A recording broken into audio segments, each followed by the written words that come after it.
Welcome to Ceramic Sculpture and Pottery. In this video, I explore the work of Patti Warashina. I was first introduced to her work in the late 1980s.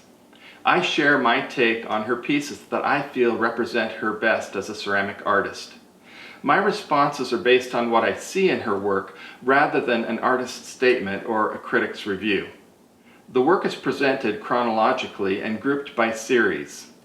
The intention here is to present a general overview of her work rather than an in-depth analysis of any one piece.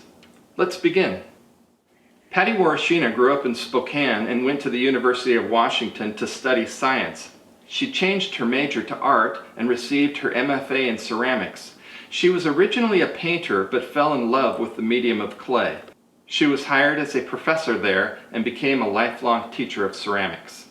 This is the first piece of hers that I ever saw. I was taken in by the bright colors, whimsical symbolism, and delightful title. She made quite a few of these dreamscape canisters. I only show you three here. Moondog Dream shares the popcorn clouds of Ketchup Kiss, and Superstar is reminiscent of the costume-clad rock bands that I grew up with in the 70s. These canisters are finished with a low-fire glaze and a metallic luster. The next group of pieces are loaf pots, each with a removable lid. They're more decorative than functional. The subject of the piece at the bottom right, which is in the shape of a turkey, is used in the next example as well. This is Warashina's Airstream turkey, complete with a window and speedometer. When you look inside the window, you see a canoe floating down river right past a camping tent. The next group of pieces are from a series of baskets that she made, each complete with a handle and lid. We see an egg in the grass on one lid and a missile taking off from another. She also made a number of arch boxes. As a painter, she took advantage of the flat surface on these forms to act as her canvas. Cars are a reoccurring theme of hers. This early example, titled "They Thought It Was My Last Trip," is a car placed in what looks like a cemetery plot. When we look inside, we see a woman peeking out, winking at us. Here are two more examples of car sculptures during this time period. The convertible car kiln on the left is one of a series of pieces she did about different types of firing kilns. She also made a series of whimsical fish platters that include the fish. This one, titled Dogfish Dish, gives the fish the texture of dog fur. Dish on a fish and After the Catch, seen here, are two more examples of her fish platters. It's possible that the women depicted here are actually self-portraits. This concludes what I consider to be Warashina's early work. As we look at the pieces that follow, keep in mind that I'm only showing you a small percentage of her entire body of work. I've selected a few pieces that I feel represent each series well. Also note how she combines a strong element of design with incredible technical quality to produce a very unique artist's voice, influenced by her perspective as an Asian American woman. I'll begin with Warashina's Stacked Pyramids series. These are virtually 4 flat surfaces for her to paint on. Here we see a woman preparing to cut a cake. Notice the cord that wraps around the subject, eventually plugging into the back of her neck.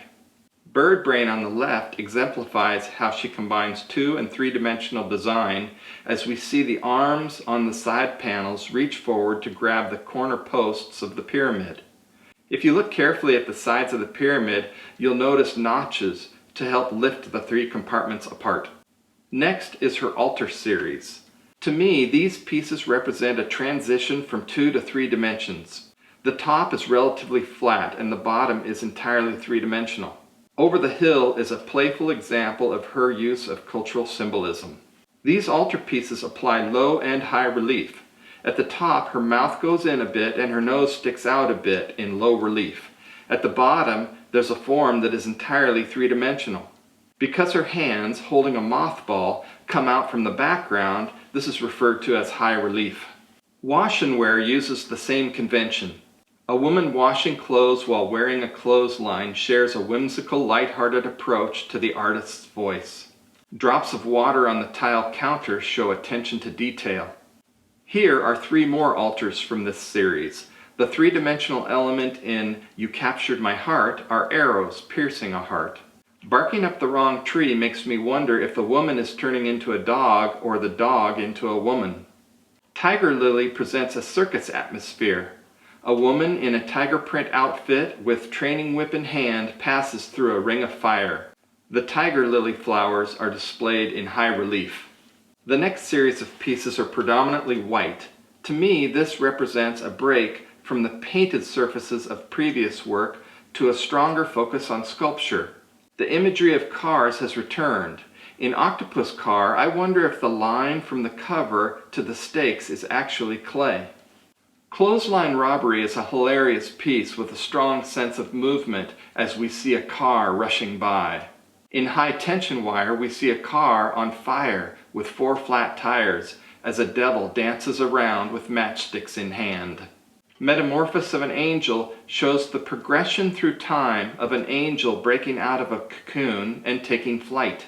Warashina was inspired to create this piece after seeing mummies in the King Tut exhibit of 1978. Here are 4 more pieces from the series. They have a domestic focus to their theme. Sliding Through turns silverware into skis, and branding iron and iron into a stallion. Miss Peabody has peas for a body. Notice the glass marble in her hand. These figures appear proportional and lifelike, a convention that Warashina moves away from in later work. The next series of pieces are called Jarheads. Balancing Act portrays a woman with a melancholic expression balancing a cup and saucer on her head. Her features are stylized. The cup acts as the lid to the jar. This is a set of 3 jars. Hear No Evil has a bugle on his head, See No Evil is peering through multiple eyes, and Speak No Evil is shouting with her tongue out. This 3rd jar shows a woman with what looks like a donut on her head. The frosting drips on her face and down to the base of the jar. Here we see a group of satyrs. These mythical woodland creatures are often depicted as drunken, lustful, and mysterious. They're comically hideous with horns and goat ears. The swath of shadow across facial features is a convention that Warashina brings back later in her work. The Vasehead series is comprised of women who appear to have stories to tell, each one sharing an object they possess. In this example, she's holding a plum. The egg shape of the plum is repeated on her cheeks and her blouse. Colors are soft and pastel. These 2 pieces both include an apple. In Slice of Life, a knife passes through an apple in her hand. In Turn of the Worm, an apple balances on her head as she holds a bundle of worms. Warashina's use of line adds to the expressive quality of these figures. She also applies bold primary colors and a pattern of simple shapes to enhance the quality of design. I am intrigued by how the objects in their hands and the hat on their head strive to define these women. At 2.5 feet tall, their scale encroaches on life size. Speaking of scale, the next series is actually described by size. 4-foot series refers to the size of the objects. With each one standing on some kind of pedestal, it makes their actual size over 5 feet tall. This piece was created during a time when the United States was experiencing a political crisis with China. It's Warashina's rendition of the China crisis. Achilles' baptism in the river Styx appears to include a baby covered in oil. Reality Sets In shows a woman holding a baby while balancing a cup on her head. The cup has the image of a man with his hands to his mouth calling out for her. My favorite is Come to Mama. Here, a baby floats into a mother's arms as her hair blows in the wind. The title of Blue Lady with Plates and Baby describes the first piece well. She stands precariously on a stack of plates while balancing a bowl on her head and holding a baby. Two Birds in the Hand parodies the adage, a bird in the hand is worth 2 in the bush. Like Father, Like Son shows a man and his child eating crackers and feeding them to a bird. Next, we have a series of teapots. Although they're functional, we appreciate them for their aesthetic qualities. Many of them use the same pose of a subject reaching back to balance something on their head. In this case, a cup and saucer, which acts as a lid, while her tongue becomes the spout. The low relief of eyes in apple breath draws the viewer into this piece. The natural color of the fruit contrasts with the complexion of the subject. As witch with forked tongue keeps her hat from falling, we can imagine 2 cups of tea being poured simultaneously. Here, man with derby holds his hat and wet man reaches for the fish on his head. It's not an arm that creates the handle in man with tie, but rather his tie, which appears to be blowing in the wind. These pieces also show various objects that make up the spout. The last 3 are a bit different. I show them here to draw attention to the imagery that reoccurs in Warashina's later work. The eggs and bird take on a life of their own in a later series. 2 Sins shows a girl with an oversized head lying on her front. This motif reappears later in a series of sake sets. You may also notice that design elements applied to her face are like those we saw previously in the Vasehead series. The next group of pieces are from her Rome series. These pieces are not titled but rather numbered. They incorporate a soft pastel color palette, organic texture, and stylized design elements. Expressions are dreamy, curious, and whimsical. They appear to be caught in a natural state, pondering the world around them. Their demeanor, expressed by tall shoulders and a fixed gaze, is confident and calm. At over 2 feet tall, they demand a certain level of respect from the viewer. Stylized hair, blended skin color, and draped garments add to the expressive qualities of these women. Portrait number 9 appears to have clouds on her shirt, adding to her dreamlike gaze. Her eyebrows are defined by a single brush stroke. This is a technique that Warashina uses extensively in future work. Figures in her Milepost Queen series are similar to the stylized forms in the Rome series, but other aesthetic qualities are quite different. Although this figure in Bound by Tradition is close to 3 feet tall, other figures in this series vary greatly in scale. Some incorporate other material as well. I believe this piece is made of clay, cloth, and steel. The piece on the left, titled Needle, is holding that object in her hands. The thread is possibly wire. Highball is juggling balls in the air which are suspended by a wire loop. While these are mostly elongated and stylized figures, Warashina provides detail in facial features to support the uplifting mood. These pieces show the variety of scale in this series. Queen 1 is over 9 feet tall. Queen with fan is just over 7, and Sentient is just under 3. With hair floating up, suspended animation in Queen 1 express a sense of falling or floating. The sentimental objects held by Sentient exemplify Warashina's use of mixed media. This next piece is a group of figures arranged as an installation. It's called Realpolitik, and it consists of 9 figures on metal stands facing a centerpiece. The centerpiece is a standard poodle up on his hind legs on a stump. The poodle has a baton or training stick in his mouth and is balancing 3 birds on his head.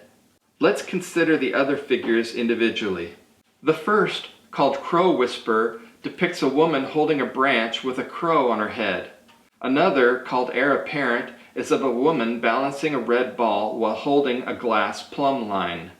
She appears to be covered in soot. The third one here, called Blowback, shows a man with a plane in each hand, one of which is flying through his head. He also has a paper airplane flying around him.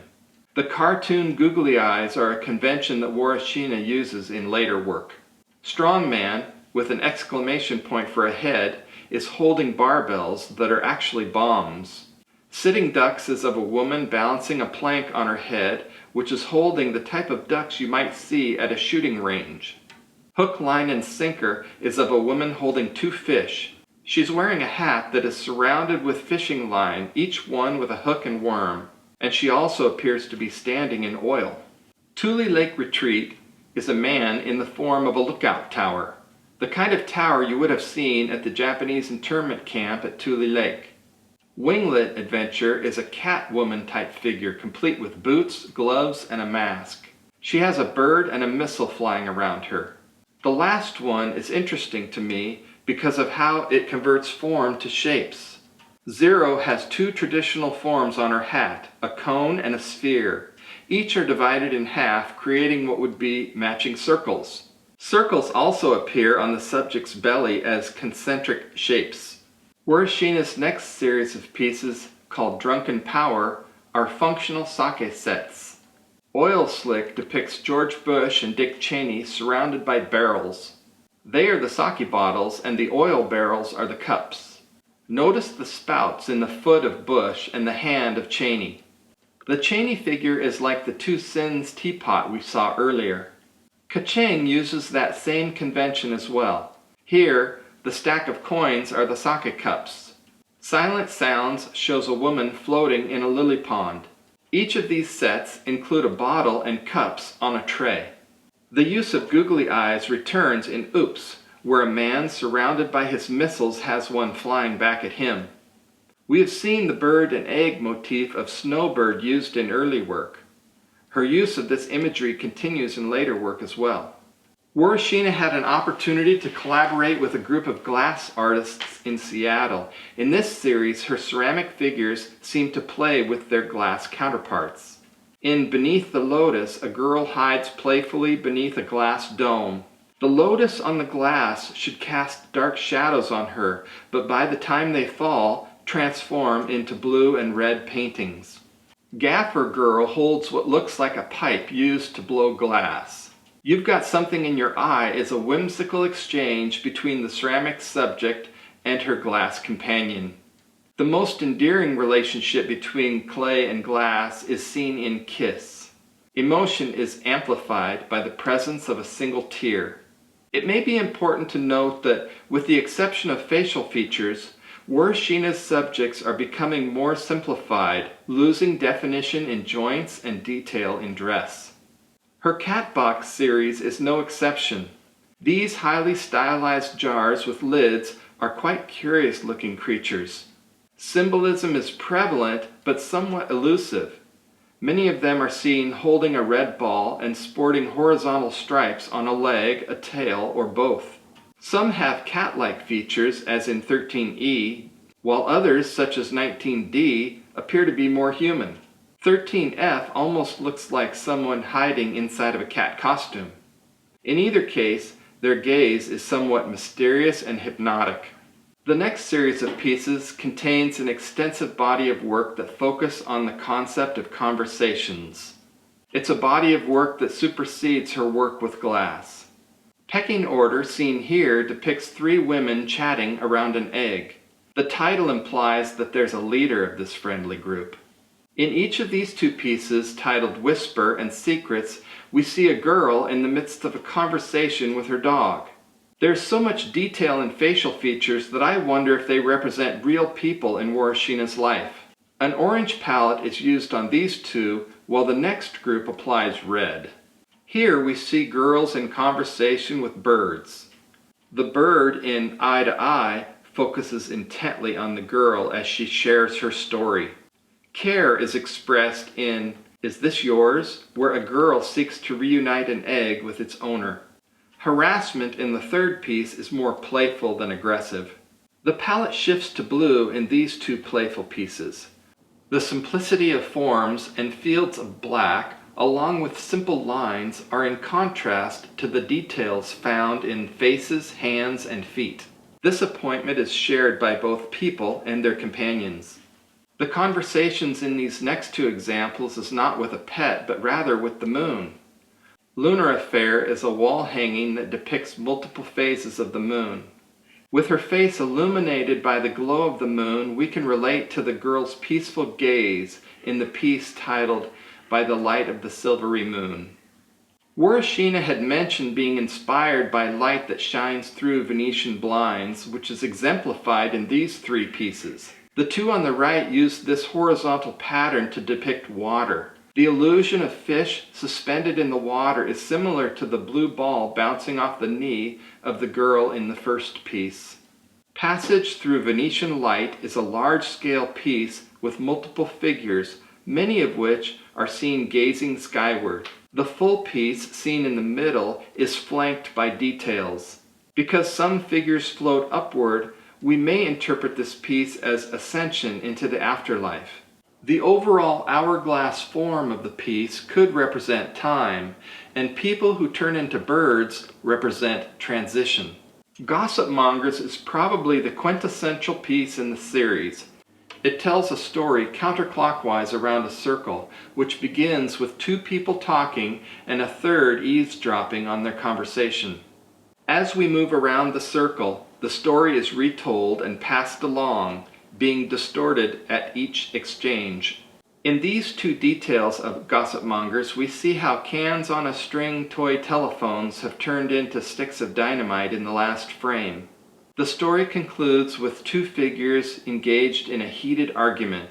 The transition of expression and the shift in color from black to red help move the story around the circle. In this last group of pieces, referred to as her Cloud Bank series, Warashina's figures morph from 2 to 3 dimensions. They seem to float as they wrap around each other. Here we see two sides of Hobnob, a piece that incorporates a familiar color palette. The figures in summertime not only float up, down, and around, but also seem to pulsate in and out. The two-dimensional figures have become alienated from the form. Any sense of front and back is lost, allowing the viewer to appreciate this work from any angle. The color palette has expanded. The monochromatic palette draws attention to detail in the relief of this piece called Ties That Bind. As the title suggests, we sense a connection between these figures that appear to be floating through space. Warashina's work, which began as two-dimensional, appears to have come full circle. The reoccurring imagery of bird and egg seem to have never left. This piece, titled Connections, could refer to her body of work, as well as the subjects they portray. These images of Patti Warashina may give us a clearer sense of the scale of some of her pieces. I also find it interesting whenever I get a chance to see the working space of an artist. If the role of an artist in society is to enrich the lives of others, then Warashina has done just that. I have really enjoyed sharing her work with my students over the last 3 decades. This video has been my personal response to Warashina's work. I want to stress that what I've shared with you is only a fraction of her entire body of work. I've selected pieces that I admire and feel represent her well as an artist. I've left out pieces that others might consider some of her major contributions. So if you've enjoyed what you've seen today, I encourage you to continue exploring her work. Thank you for watching.